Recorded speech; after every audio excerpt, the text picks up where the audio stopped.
And it's like I said earlier, it's not about specifically finding time, it's about making it.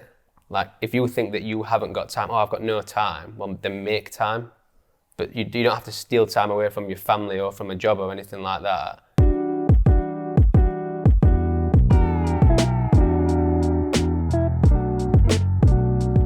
Welcome to another episode of Ask Lattice. Today we've got someone slightly different. We've got Jon Procter, who's a new coach of ours, and I'm going to introduce him because he won't sell himself properly, if that's all right with you, Jon. That's absolutely fine.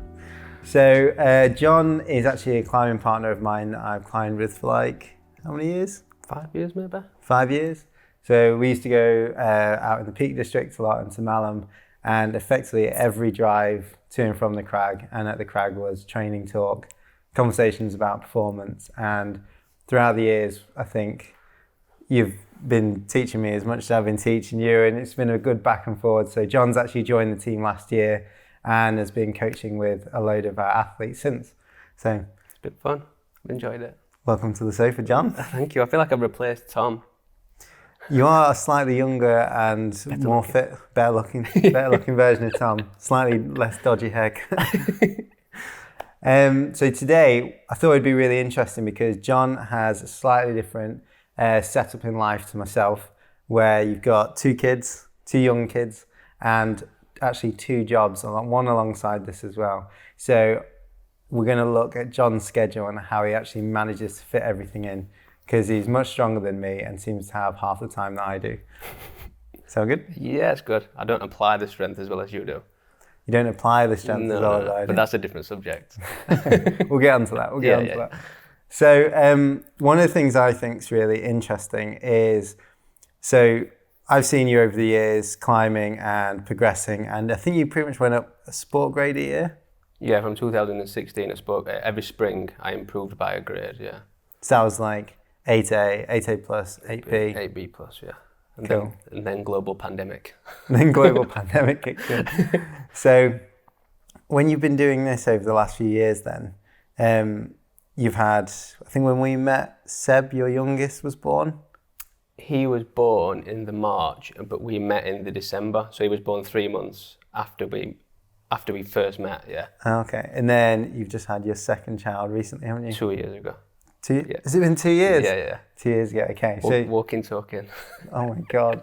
So we've got 2 kids, and then with this job as well, you've got 2 jobs. Yes. Like, how do you fit it all in? And like, what is your best tips for anyone doing the same? Because I think we have so many people that we work with that have really complicated lives and do training plans with us.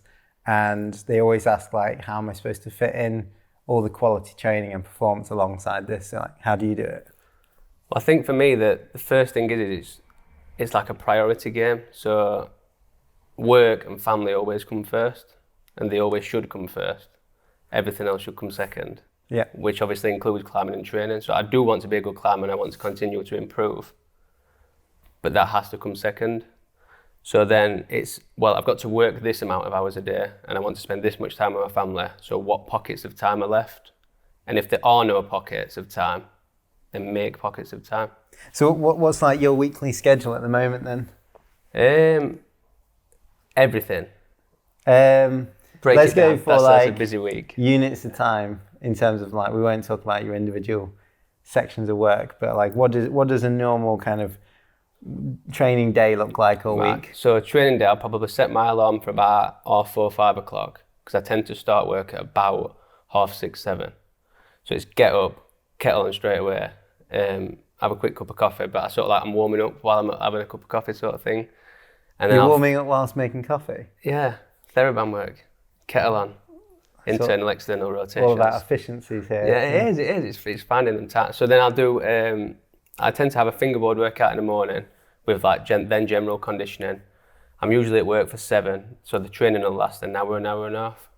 And then I'm at work for 7. I tend to pick my kids up at 4-ish, something like that. So then it's a sort of like evening routine of tea, washing up after yourself, putting the kids to bed, and then training again at about 7 in the evening for an hour and a half or something. Okay, so you're doing double days on training days. Yeah. And you've got a key thing is your board in the garage, isn't it? Yeah, fingerboard, TRX and 50. 50-degree board. And then, so what do you do at the moment? Is it like day on, day off, like 2 sessions a day, then a day off, rest, or? I'm trying to have sort of like 3 training days. So my double days will be, I tend to have double days on Wednesdays and Fridays. And then I'll climb outdoors on a Sunday morning. And then I train again really early on Monday morning. So then that gives me sort of like 36 hours rest between Monday and Wednesday. But the Monday, because I've climbed on the Sunday, my skin's pretty bad. That tends to be just like a heavy conditioning day or aerobic capacity or something like that. So I think the bit I always find really mad whenever we talk about this, because I always think I'm really busy and I feel like I work quite hard, and then we go to the crag and I talk about, oh, I had a bad night's sleep, and then you've been up with your kids all night or something like that, and I'm just like, God, I need to be a bit more disciplined. But I think one thing that we'll come on to how you trained yourself to get up earlier, because that's just mad to me. But the other thing is the fact that you've consciously worked on sort of day fitness. And so why is that sort of the day fitness? So this has become an obsession. So regeneration work I'm obsessive about it. So what do you, before we move on, what do you actually think mean about regeneration work? I know we do it in like a load of our training plans, but for the person at home, like, what do you mean by regen? So the really, really easy base aerobic capacity workouts, which if you improve that area of your profile, it enables you to have bigger, better quality days out. So as a parent and being very busy, it's a lot of the time I tend to have 1 day a week to get out on rock. I'd love to go out 2, 3, 4 times a week, but I get that one opportunity, and I want that one opportunity when I'm on rock to be the biggest, best possible day that it can be. So I build that fitness up so that when I eventually get that opportunity to go outside, it's a good session. And the interesting bit is, and we always get asked this question quite a lot, is, so you're doing loads of really easy aerocap work, but what you're climbing right now is bouldering. Yeah. And whenever you were climbing sport, it was pretty short, punchy, intense sport. Yeah. And that regen work still played a massive role. Oh yeah, because it gives you more good quality goals per day. If you ignore that part of your profile completely, you're probably going to get 1 or 2 goals per day, which if you don't, that's fine, I would imagine, if you've got 3 or 4 days a week to go climbing, because the next opportunity to go rock climbing may only be 2 days away. But if you've got to wait 7 days, then you want that day on to be a good day, like high volume. Yeah, and I can definitely say that whenever I've been out with Jon, and if I've been doing less fitness work and you'll do a couple of climbs and then want to do a few more, and as long as it's usually your skin that gives up first, isn't it? Yeah, definitely. And so this is something that I've worked with a lot of like top level boulderers, is it's quite hard to get that buy-in for that regeneration work. And I think people don't realize is, say you've done a long walk in, or you're visiting somewhere new, or like in Jon's case, you've got 1 day a week. The success of your day is going to be largely dependent on how long it takes you to figure out a problem, and then how many goes you have at it, unless you're sort of playing the flash game. And I think generally that regeneration work is so important to be able to actually keep trying things, and in your case, make the most of a day out. Yeah, definitely. And I think for me as well, is with those sessions is getting the intensity right, because people get the intensity of that session wrong all the time, and it took me a long time to get it right, I think, because it feels counterproductive to do something so easy to get better. Yeah. But the amount of time like people do that session and say, "Oh, I got really pumped." So you've done it wrong. Yeah, like, yeah. Don't get pumped. It should be easy. We see that all the time, don't we? Everyone's getting pumped, but I think you do the most boring session.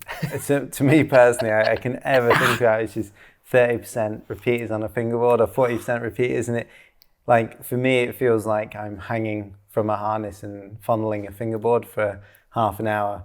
And you love it, don't you? You do it all the time. Yeah. That's the fittest that I've ever been, was that session twice a week, and one that stuck at a strict 30%. And then the second session, I made it slightly harder over a 5-month period. So I started with, I think, 20 or 25 kilos on the puller. And this is 2 arm hangs? 2 arm hangs. I did 1 session in a drag, so front 3 open, and 1 session in a half crimp. And yeah, I started, so both of those were, I think it was about -20. And then I stuck 1 session at -20 for the full 5 months. And then the other session, I took 2.5 kilos off. And the difference after 5 months of that, like I was doing it with plus 2.5 kilos, and it still felt like regen. It was a minute on, minute off that was, wasn't it? Yeah, 7 seconds hang, 3 seconds off for a minute, then a minute rest, time 10. With a puller and a radio on. And a radio. Oh, I tried it, and I think it's a really, really good session, but you've definitely got to be like, keep yourself entertained, haven't you, during that? It's a good session, I love it. But you will be pleased to know that I have moved on and I'm doing it with feet on the floor at my board now. Yeah, that's good. But it's harder to get the intensity right. This is the beauty of the 30% repeater session, is that it's so easy to get the intensity right. Because if you try it and you get a little bit pumped, I'll just put another 2.5 kilos on the pulley next time. Oh, that was perfect. Yeah. But like when you're on doing a board, you haven't to adjust, aren't you, all the time? and your feet a little bit under, or choose bigger holds. And even if you're doing it on a 10-degree wall, splatterboard, sometimes you just get a little bit too pumped. Yeah. Right. You don't get that on the repeaters. It's so easy to get the intensity right. So if anyone's unfit, struggling for time, try that out and see. What do you reckon, minimum 6 weeks to see if it makes a difference? Yeah, definitely minimum 6 weeks. Commit to a winter. Yeah. So you used to do like, winter of really hardcore training, and then shoulder season's performance, and the summer of hardcore training or mileage. Mileage, yeah. So I used to commit from the end of October to April as just indoors. And this was a family thing as well, because I have the desire to go outside all the time, like as all climbers do. But it just felt unfair, like taking that day away from my family, like for 12 months a year. So it's like, right, I'll do 6 months inside and 6 months outside. And that way, because I train so early as well, I get my Sunday back with my family, so I spend all weekend with them. So yeah, 6 months of training, 6 months on rock. Yeah, it's good. And I still do, kind of. Yeah, it's a good method. I remember me and Jon would book in 6 to 8 weeks together of like twice a week out. Spring and autumn. Yeah, spring and autumn, trying to make sure we get on our projects. And I think I belayed you on your hardest, and you've belayed me on my hardest climbs as well. I have, yeah. That's quite right. You've got some good belay tics with me. I have. Yeah, you have. Yeah. Some of my most proud. Yeah. So one of the things which I have tried since we've known each other and can never get my head around is I'm not a morning person. I really struggle in the mornings. I can't operate very well. I used to work really late. When we started Lattice, me and Tom used to be working till God knows what time overnight and into the morning. And now I've got more used to it and more normal schedule, but I've always wanted to train earlier and get to the crag earlier with good conditions. And I can't seem to break that barrier, and like I get more tired. But you've managed to do that partly through work and family, but you've gone so early. And you did tell me it took like a year or something to get used to. Yeah, I'd say a year before I felt like I was performing well at that time of day. But I kind of became accustomed to it over that winter, I think. Yeah. So what times did you used to get up, and how did that process look? And what sort of sessions are better as well? Like, do you just do everything in the morning? No, so the session choice was the same as the session structure. So you would always do your fingerboarding before a bouldering session or before an endurance session, wouldn't you? So I always did my fingerboarding in the morning, and I kind of treated the split day as though I was splitting the session in half. It was like, well, which ones would I do first? Well, I'm always going to do my fingerboarding first.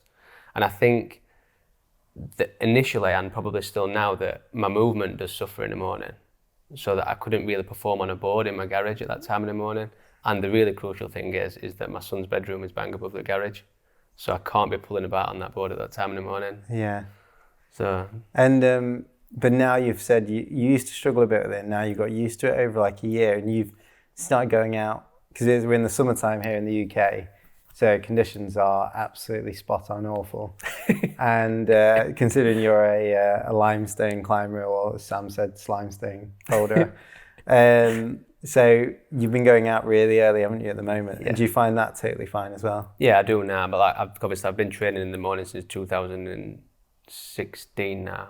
Yeah, the winter of 2016 is when I first tried it. But I think that's 4 or 5 years. Like, I've just become accustomed to it now, and it does take time. Like if you want to do that, that's fine. But I think don't expect gains straight away, and don't expect to be good at it straight away. Like it does take time, but then when you become accustomed to it, it's just worth its weight in gold, I think. Yeah, quiet crags, like Yeah. more training time. So what's your, I know you, so Sam who's filming now and Jon are having a discussion about a little project Jon's got on the go, and that is doing 100 V points in a day on the peak limestone with walking in between the crags as well. If you want to tell us about that, and also I'm thinking about this because you said something like a 4:30 start time to get conditions. The 4:30 start is because of the conditions. Because it's the coolest time of day. So I think the holes are so small and uncomfortable at times. If I start pulling on them at dinner time when it's warm, my skin's just going to be ruined straight away. So, but the idea behind it was that I'd had a really good spring. I'd felt like I'd peaked, and I just trying needed, harder things in spring, yeah. And I've equalled my best on multiple occasions. And then I started trying what would have been my hardest boulder problem today, but I just couldn't. I could not pull hard on those holds at that time of year, and I just needed something. I felt like I was climbing poorly. I wasn't moving as well, probably because I've been trying really hard things a lot, and I felt like I needed to drop the grade, put some miles in so that I started moving well again, and just something to focus my mind on for a couple of months. Yeah, I think we were talking about this at the wall, weren't we? A lot of people tend to just focus on that top end all the time, and like, let's be honest, it is like a bit of an ego hit to constantly fail, isn't it? And it's massively. You do struggle a bit for motivation, and when you're constantly trying something too hard. And I guess another motivation for you is you've always been a sport climber, and now you've recently transitioned to more bouldering, so you've got loads of pretty new boulders to go at. But what's kind of like, so you're going to try and do 100 V points between a couple of crags, and then I think 4 crags, and a couple of miles walking in between? I reckon there and back's probably about 4 miles, yeah. 4 miles with 2 pads. And then what kind of grades are you going to climb at, do you think? think? The rules I'm giving myself is that, got to walk between the crags. I tend to warm up on sort of like V1s to V5-ish, and then I start feeling like I'm trying hard at V6. So the minimum grade that I'm willing to take the points for is V5, because I kind of, not in an arrogant way, but I don't want to feel like I'm getting like cheaper points, the things that I could just like get 10 or 20 points at the end of the session. Like, it's got to be hard for the end. So yeah, so it'll be V5 to V8 plus. This is the tricky one, 7B plus. Because do you take half a point? No. Is V8 plus? Is that 8.5 points, or do I just take the 8? Because if I can get two V8 pluses in, that's an extra point. I think I've been debating this one. What do we reckon? I don't know. I reckon.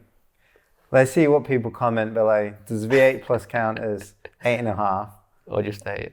Or 8. So that's 7B plus in font grades, or V8 plus. Do I have to do what the people choose? Yeah. I reckon you should put it for a vote. Everyone comment below, and then that'll determine Jon's day. And we'll put it all up on YouTube. And if he does this day before you comment and it doesn't count, then we'll have to do it again. God, can you imagine if I got 99 points and only took the 8?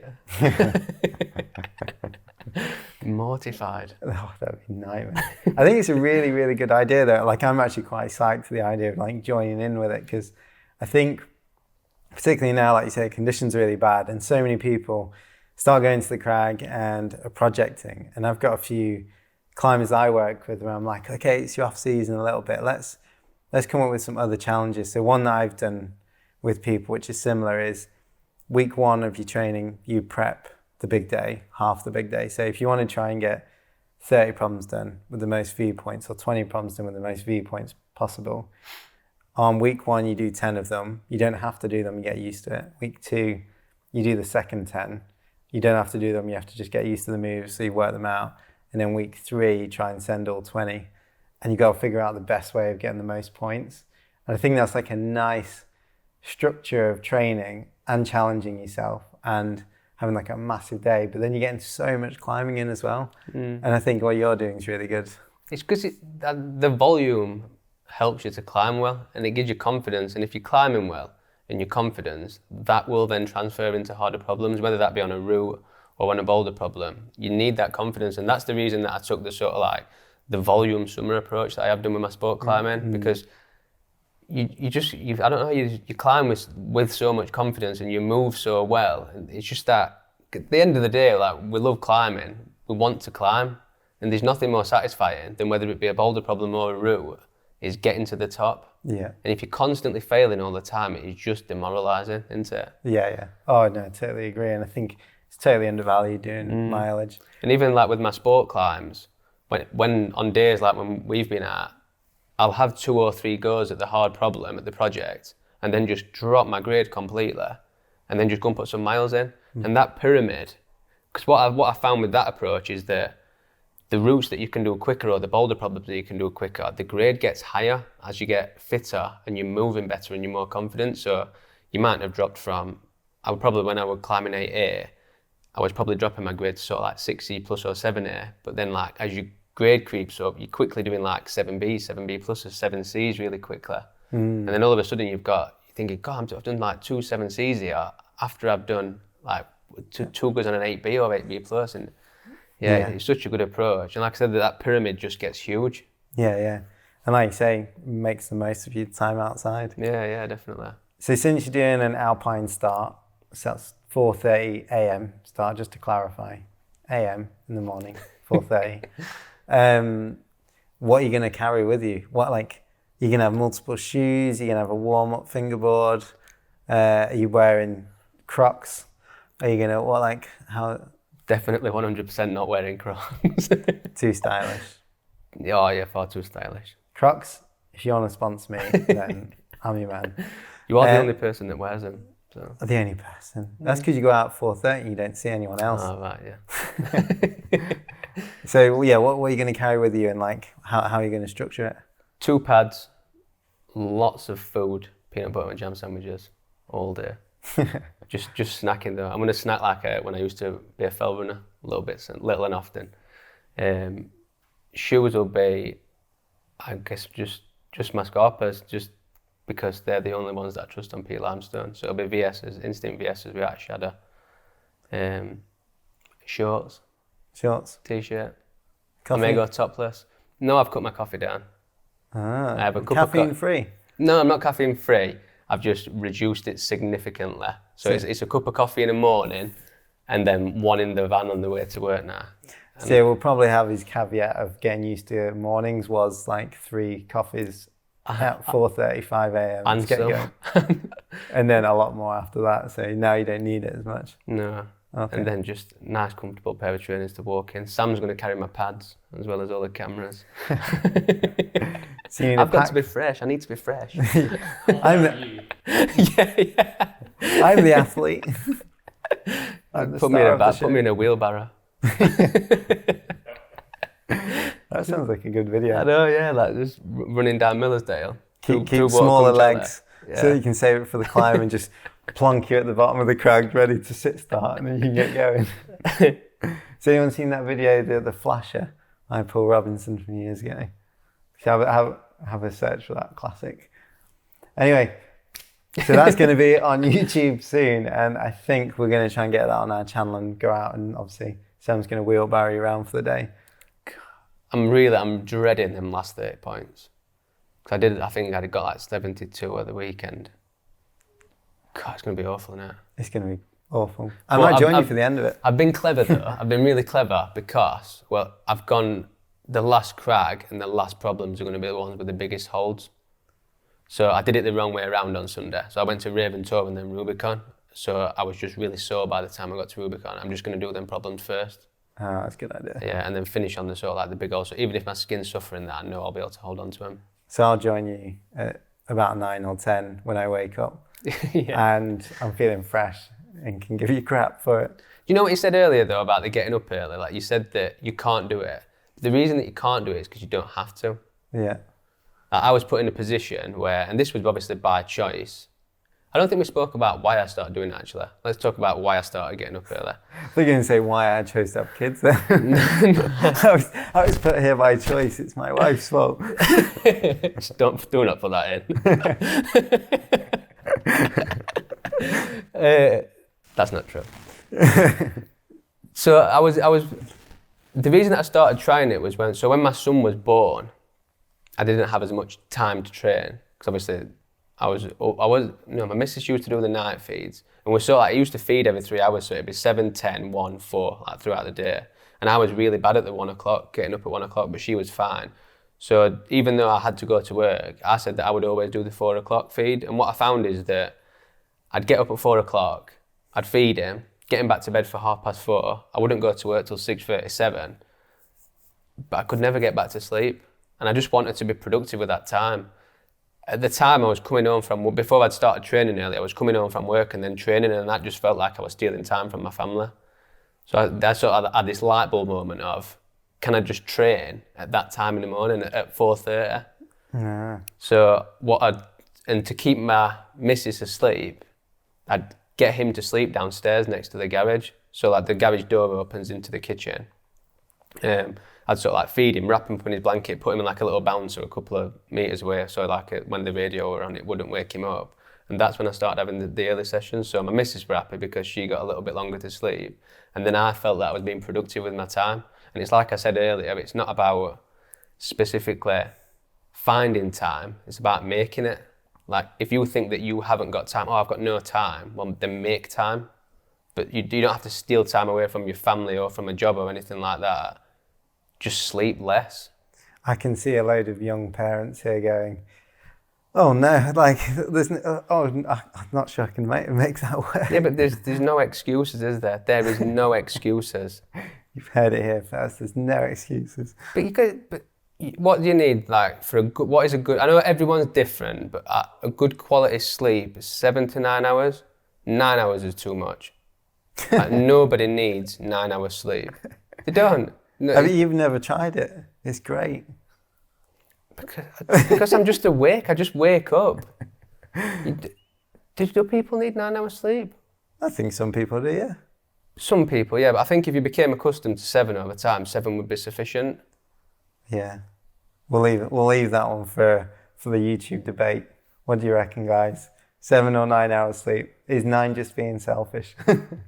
The thing, if you train, so if you do what I do and you train it, then I then put my kids to bed and then I go and train again. So the second session is at 6:30, 7 o'clock. I finish my session for 8:30. I have a cup of tea, spend like half an hour, 45 minutes with my wife, and I'm in bed and asleep for 9:30. So you're getting 7.5 hours sleep before you're training again. So 5:30 or 5 o'clock sounds really, really early. But when you think of, you're still getting 7.5 hours sleep, like that's enough, isn't it? Yeah, yeah. Do you think it'll change a bit when your kids are older, getting up later, don't need feeds?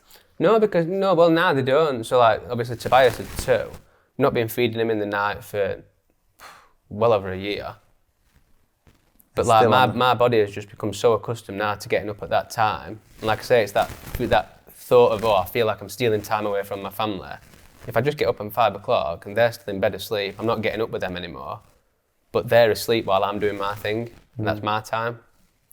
If anyone's ever interested in seeing this process live and seeing any of the pictures, Jon's really good at putting this on his Instagram, at like Jon Procter. At Procter Jonathan. At Procter Jonathan. And you can see the schedule coming out, and I wake up at a reasonable hour, and when I end up looking at the stories and can see Jon's work, it's like you immediately feel really lazy. So yeah, if you want to feel lazy or want to get more psyched, then give him a follow. All right, thanks very much, Jon, and thanks for watching. We're going to be back with another Ask Lattice soon, and hopefully a big day out with Jon Procter, 100 viewpoints in a day, no half points.